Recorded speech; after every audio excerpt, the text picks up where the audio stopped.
The BFG, the big fucking guy.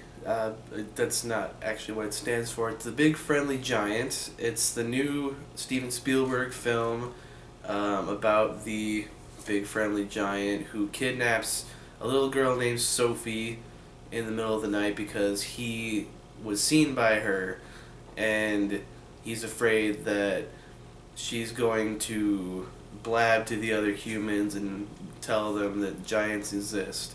So he takes her with him to Giant Country, where it turns out she's in even more danger because there are bigger giants that pick on the BFG and they want to eat her. And so it's a story about the two of them learning from each other, helping each other survive, and it's really just about their friendship. Um, I didn't have much anticipation for this movie going in, other than it's a new Steven Spielberg movie with a new John Williams score. I'm not familiar with the novel at all, but with that being said, it really is kind of a return to form for Spielberg with his earlier movies. You know, stuff like E.T. and Jurassic Park, and that sort of whimsy that comes along with those kinds of worlds. And that's really the best word to describe this movie is whimsy. It's some of the most uplifting moments that you've seen in a Spielberg movie in some time. He seems to be kind of interested more in kind of historical films. He's done like Lincoln, Bridge of Spies, that kind of thing. So this seems like he's kind of going back to what made him so successful, and because of that, it feels like a classic Spielberg movie, and like I said, that really is the biggest strength of the movie. It's a movie that makes you feel good about yourself, feel optimistic about life. It's the definition of escapism, and that's what movies are about. They're supposed to be about, and it's what Spielberg has always been really good at, creating a new world that you can get sucked into, and I really did.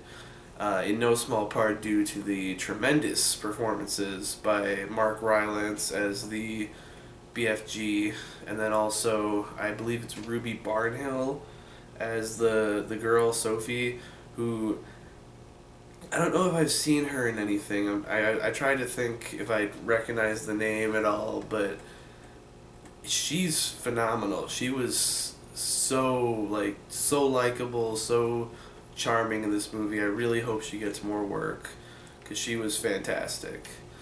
And also the really good CGI work with because they did motion capture with Mark Rylance to make the giant, and really well done. It's almost as if he's there, which of course also begs the question, why didn't you just do practicals? But I'm willing to let that slide in this movie because it was really well done, and it looked really kind of beautiful, and the world did too. It's a really gorgeous looking movie.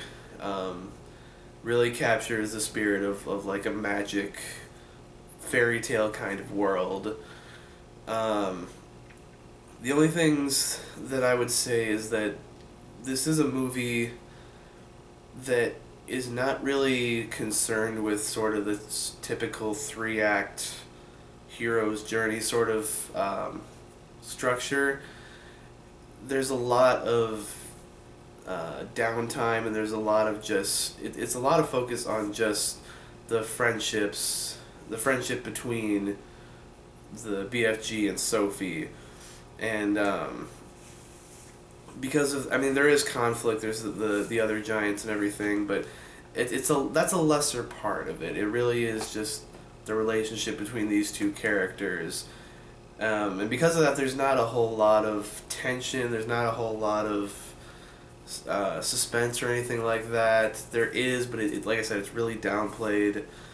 So that might be kind of boring for certain audiences, but it's always been about the journey It's always about the journey of these two characters. I mean, um, and about the experience. It's a movie that's based in experience, and because of that, it does a lot of really good visual storytelling, especially with the character development of our two leads.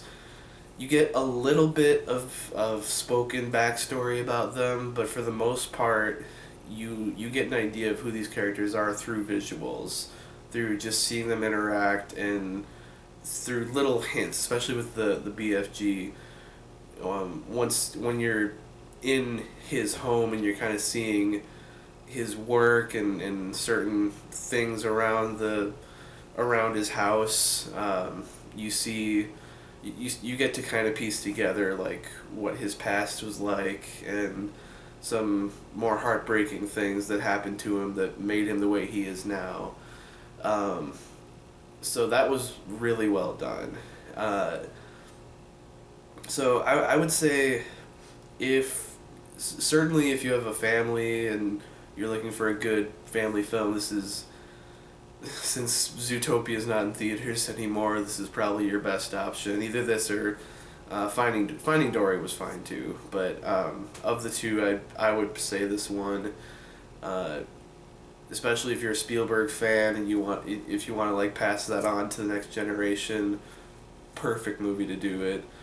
Um, and yeah, if you're a Spielberg fan in general, if you're a fan of whimsical, more innocent movies, this definitely give this one a shot. It's like I said, it's kind of lacking in tension, and that that may prove detrimental to some viewers. But if you go into it with the right mindset, you go into it thinking, I just want to have fun. I just want to see a new world, a new environment for 2 hours. You'll have a good time, I think.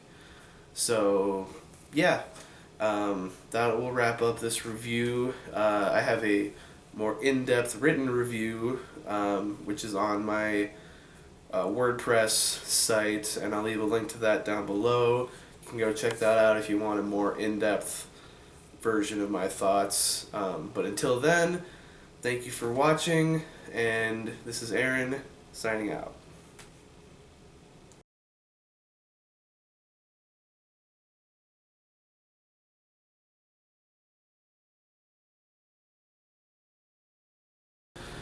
On this historical drama sort of